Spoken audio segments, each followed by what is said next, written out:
We are again, Casey River Walk, Columbia, South Carolina. Birds chirping. It's a lovely day. It rained a good bit, but the sun's coming out. And been working on some things, thinking about things. And of course, we're in the middle of the pandemic now, and apparently people have been able to make changes that they thought might have been impossible to do, so there's less driving, less consumption, air is cleaner, water's cleaner. Seem to be an awful lot of benefits from this, and the whole rat race ideology that work, nope, saved a snail here, and it's like everything didn't collapse, and it's like, well, there's still a lot of fear out there. Of course, fear keeps the whole thing going, doesn't it? Fear of being homeless, fear of not having enough food, and so on. And when it comes right down to our, not to oversimplify things, I mean, things can be as simple or complex as you like, but where mankind is right now, there's a new documentary out called Planet of the Humans, which is a takeoff, on the title Planet of the Apes. It's produced by Michael Moore, but the content is mainly by another fella. I can't remember his name off the top of my head. But I'm not all the way through it yet. I watched about 20-30 minutes of it. And apparently the environmental movement, people detest the message in this documentary, because they consider themselves to be righteous and doing everything the right way. They're comfortable. But of course, they've been at it for decades now, and it's not making a whole hell of a lot of difference. So I think they're doing the right thing, these documentary makers, by addressing this lack of result, effectiveness, confronting it directly. So anyway, I'm looking forward to watching the rest of that. We'll do that today. But in the meantime, to analyze our culture a little bit, culture by definition is basically, habits, institutions, practices, beliefs, things like that, that are, manufactured in the mind and carried forward by the populace. And there are a lot of things that we have in culture that, our particular culture, our consumerist culture that we have, is basically destroying everything. These tenets of perpetual growth, economic growth, which of course is impossible in a finite system. So what we've been sold is, well, let me back up. Because the situation we're in now, we have these so-called energy needs. We have houses full of electrical appliances and things like that. And of course, this evolved over thousands of years, because you had houses, you had structures, early you had plumbing, then you had running water, then you had electricity and gas, gas light, and then electricity, and all these evolutions or modification or improvements, whatever you want to call them. And then eventually, you get to where we are. So it hasn't been an instantaneous thing. It's taken place over time. So anyway, what it comes down to, the technology, when it's married to the economic system that we have, is it's essentially about selling comfort. So You know, all these things are designed to make life easier. And you can see the path, the evolution of all these things over time. You know, it could be, you name it, you know, the car, clothing, you know, heating, cooling systems. That's essentially what they're all designed to do. And the trouble with creating comforts is that it weakens you. So now you expect this all the time. And I talked a couple of weeks ago, a couple of episodes back, about when the electricity goes off is when life begins. Because when the electricity is on, you're sort of wrapped up in it. It's destroyed essentially day and night. It's destroyed your interaction with the climate. That might sound extreme, but that's the truth of it.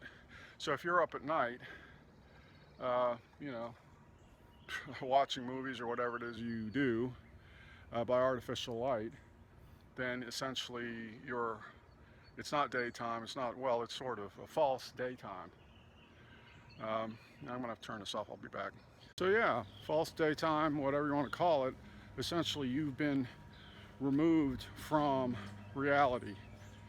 The reality which we're part of, which our bodies are part of the natural world. And that's one important factor that affects our behavior. Now another one is all the levels of fear. Now we have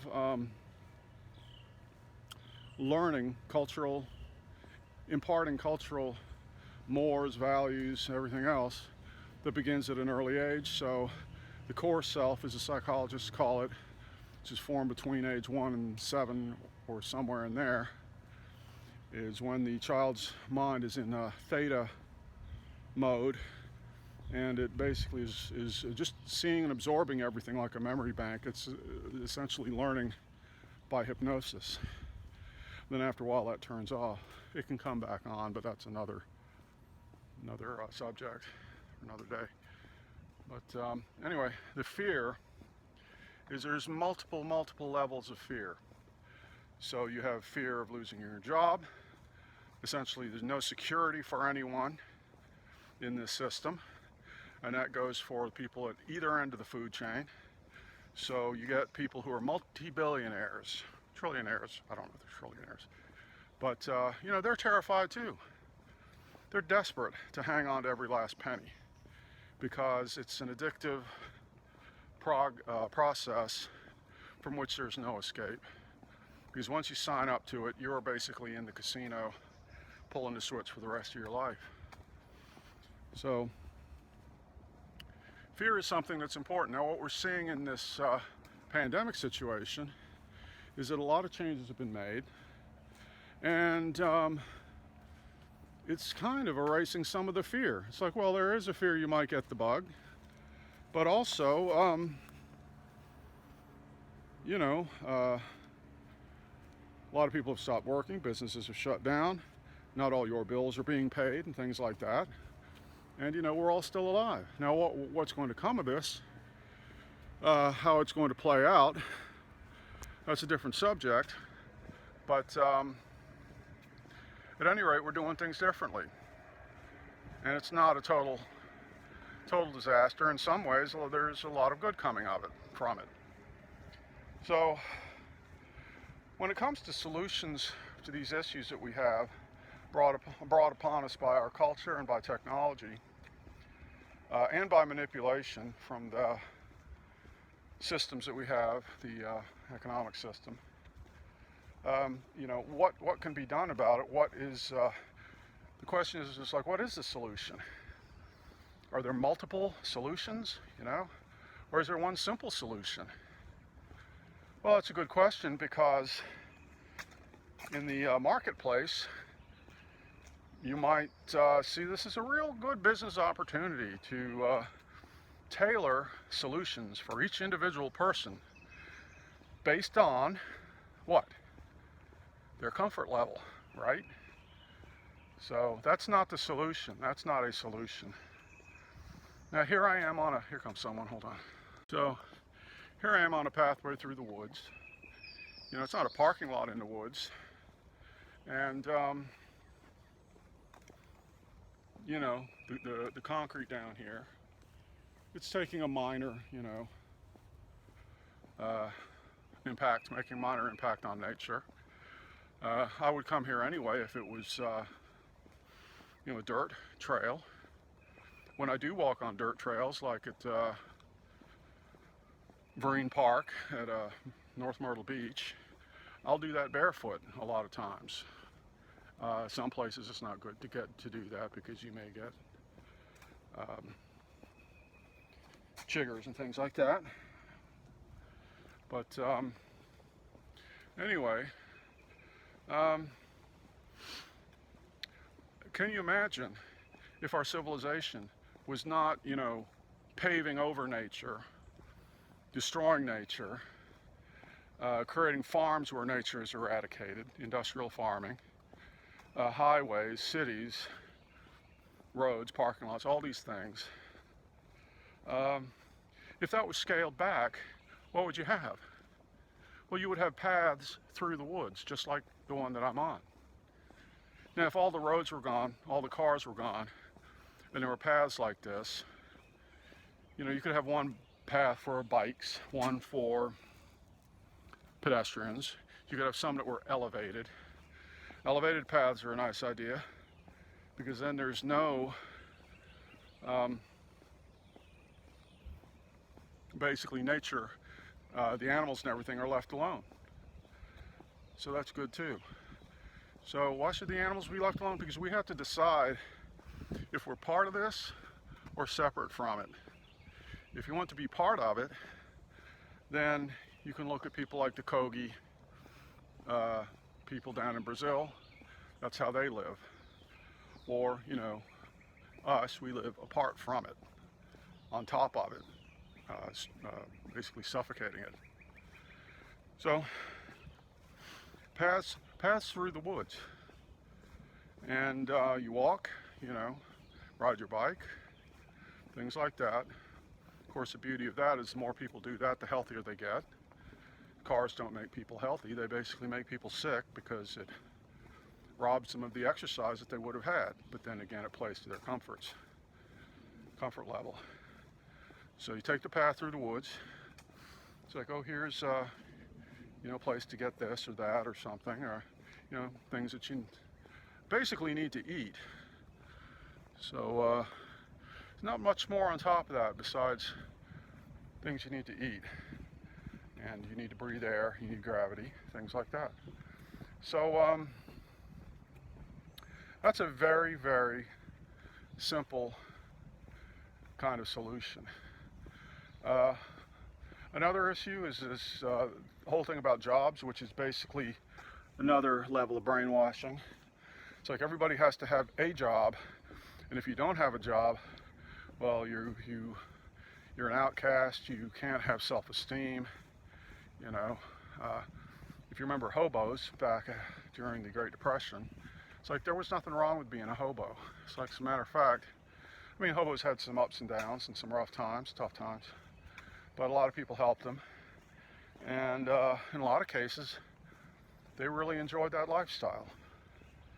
So this whole thing of, you know, work, you know, brainwashing people into thinking that you got no worth unless you're working your ass off all the time.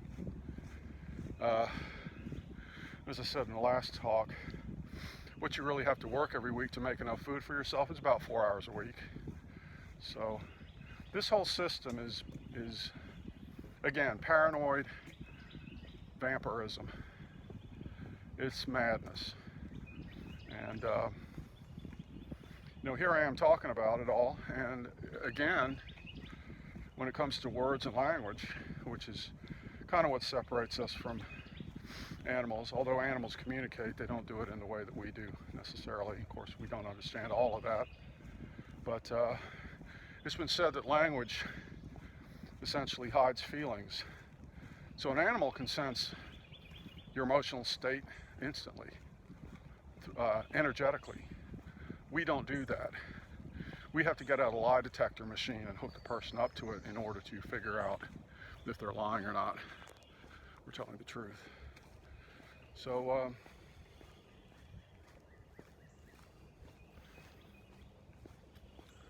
hold on. So anyway, here's another potential solution scenario. You can imagine this one on a small scale and then spread out across the countryside. And I think it's important to keep in mind the way systems work. There's a science called systems theory, or general systems theory, which one of the basic premises of that is that small systems work the best. Large systems tend to function in failure mode. So we see that in our system, our government, our economic system, that it appears to be functioning. In other words, it's chugging ahead, but in most ways it's failing. So if smaller systems work better, and larger systems fail, then it's better to have small systems. So the body is a composite of small systems because the cells are all individual life forms basically, and they're all working together in harmony. So that's a very good model. Buckminster Fuller said that we learn from looking at nature's systems and then copying them, that's not what we're doing. We're copying the vampire system.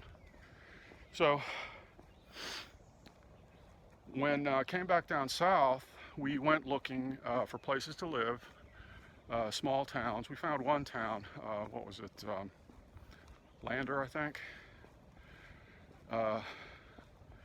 where it was, a certain size. It was fairly far away from larger towns and cities. But it had a downtown area, a lot of buildings. A lot of them were unoccupied.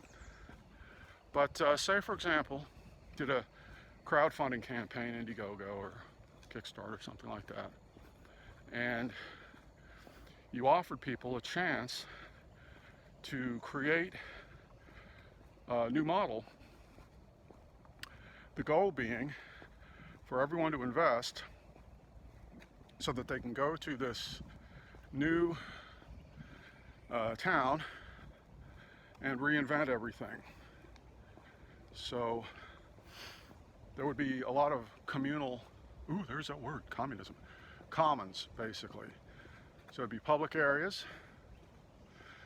You would not have, say you had 1,000 people living there. Well, you wouldn't have 1,000 refrigerators and 1,000 stoves all, go this way, all consuming energy, electricity. So what you have is you have one communal dining hall.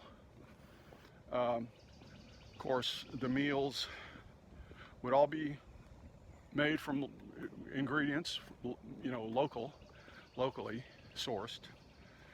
And some meals could be altered depending on people's dietary needs, health issues, and things like that. But basically, everyone comes together to have their meals as a group. Is there a problem with that? It's like you don't want to associate with people, things like that. It's actually a wonderful thing. Something I saw in this documentary, Planet of the Humans, is that they were filming an event that was a pro-environment event, and it had musical acts, people playing music, and the amplifiers and all the equipment were being run from solar power, solar panels. Well, something happened, wasn't enough power, so they switched over to these other generators that they had, which I can't remember what they were, if they were some kind of liquid fuel. And then that wasn't enough, so they had to hook back up onto the grid in order to finish the concert. Well, maybe it wasn't a good idea to begin with to try to have a Woodstock type thing. Didn't seem to be that many people there anyway. maybe it might have been better to have acoustic instruments, you know, where you can leave the electricity out of the equation. And that might have been better all around for everyone anyway. One thing that drives me crazy about modern music is this digitization of everything, where basically you're hearing beats that it's like a clock ticking. There's no human quality to it whatsoever. Getting a little off topic, but in this village scenario that I'm talking about, you would have group meals, you would have group concerts, get-togethers, things like that.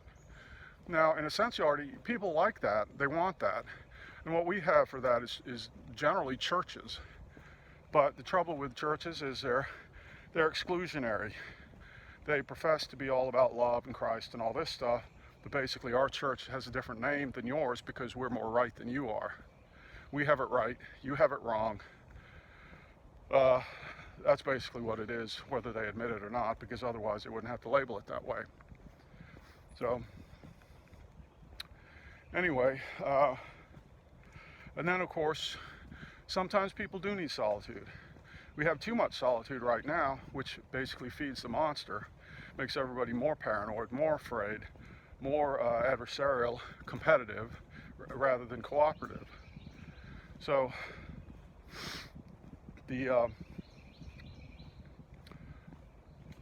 hold on. There's one more aspect of this plan, this village plan, rebirth of the village, is that one thing about our culture is, one thing that stops people from seeing the larger picture is a constant distraction. And people, in a way, seem to be terrified of quiet, of peace, of being given time to reflect on themselves. You get addicted. People get addicted to distraction. They want it all the time. So, you know, you drive somewhere, you're paying attention to what you're doing, and little else. So that's one form of distraction. You're driving down the road, and then you got billboards everywhere. You may or may not pay any attention to those, but they're all competing for your attention as well. So, and then you got the internet, which is the absolutely, you know, sort of perfected method, technology to steal your attention. It steals your attention even, you know, people wake up in the morning, they want to immediately check things, email and Facebook and things like that. So it's working even when you're not connected. The addiction quality of it. So one thing that doesn't do that is books. And the beauty of books is that when you're reading a book and you're turning the pages, you're digesting the information, is that each page is finite. So the page itself, unlike the internet, is not leading an infinite number of directions at the same time. It's linear, beginning of the book to the end of the book. And if you want to skip through the pages, if you want to flip back or whatever, you can do that as well. But the internet, oh yes, you can learn things from the internet.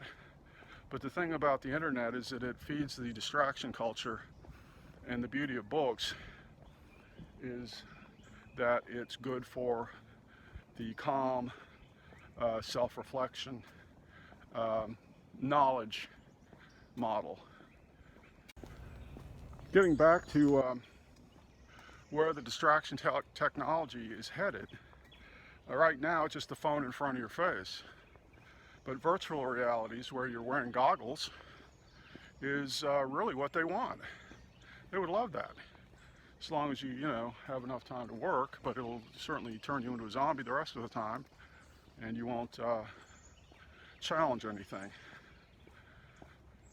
So that seems to be where it's heading, and people are, touting that as being the next wonderful thing, is virtual reality, as if virtual reality could hold a candle to, true reality, which of course it can't.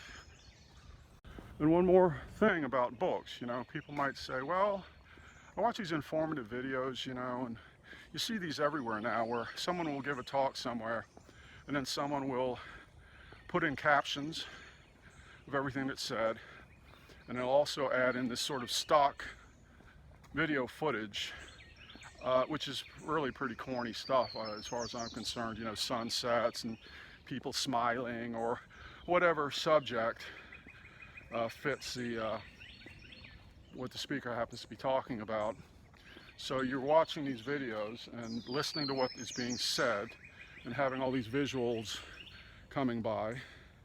And I just wonder at the end of it all, how much of it are you retaining compared to as whether or not you read it on a piece of paper? If you read it on a piece of paper where it wasn't being sort of force-fed to you, you could stop, you could pause, you could underline, you could make notes. Basically incorporate it into thought, verbal. It's not that you can't learn things visually. Some people do. Certainly different ways of learning things. But there's so much stuff online now where, you know, if someone's doing an ad or something like that, they feel a need to keep moving, you know, to keep your attention. Because if they don't, you'll go elsewhere because it's not distracting enough. So if someone is saying something important, you don't need to have their hand, you know, flying around or to have film clips of, you know, from some stock library flashing in front of your face. So anyway, I think I'm sort of getting to the end of this. I've covered most of the stuff that I want to.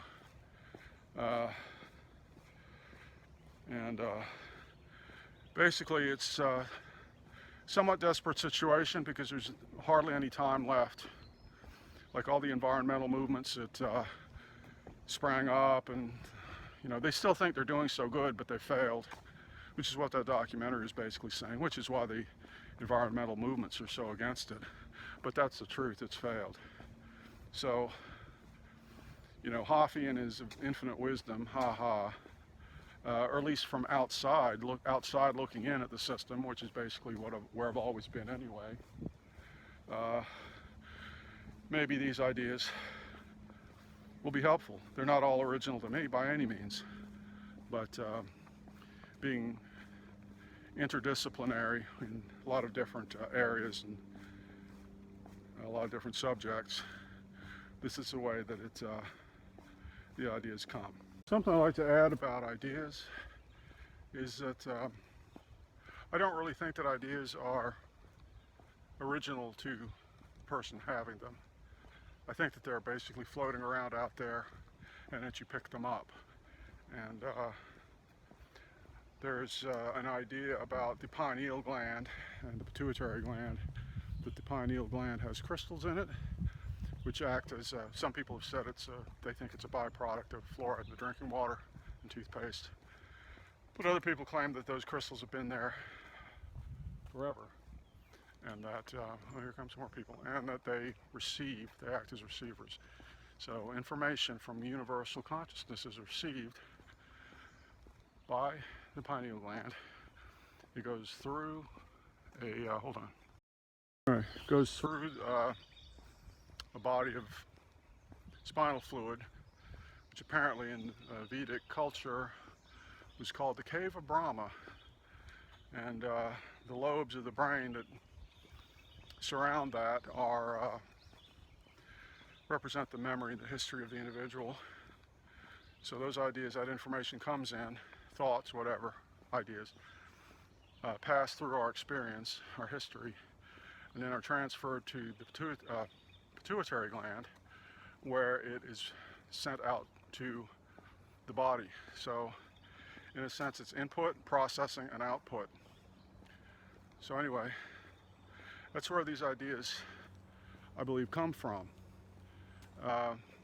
You know, people try to patent things all the time, but I don't think that's really fair. But then again, this is an advanced idea, and probably in a lot of ways people aren't ready for it. But what I would add to that is that the receiving of these ideas, which are, you know, often solutions or things that are desperately needed to come from universal consciousness.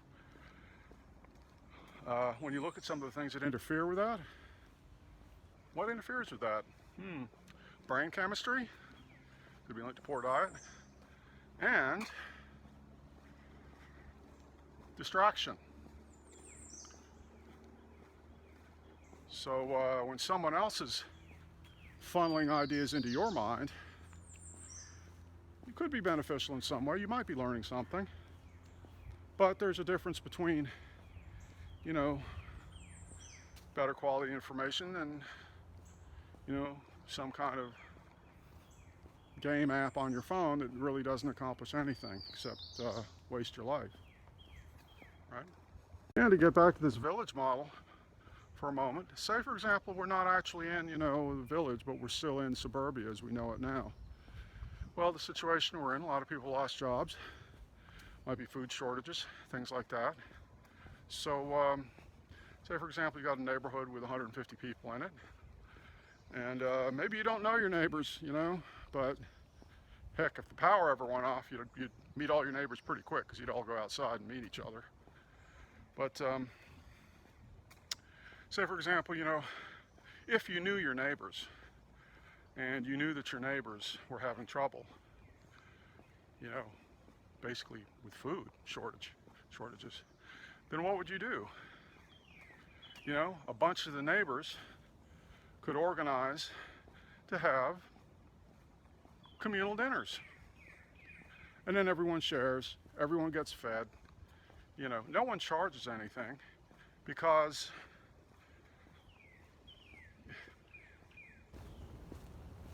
you know, it's just not necessary. So it's giving, it's cooperation instead of competition. So are we capable of that? People are helping other people right now. Absolutely. So anyway, that is a micro version, but they're again a small system version of what I'm talking about, this village scenario. So and again, small systems tend to function the best, don't they? So anyway, until next time, thanks for listening. Hope you will like this video or not like it. I like the not likes too. I like those thumbs down, because usually when I do that, it means I hit a nerve. So anyway, talk to you soon. Bye.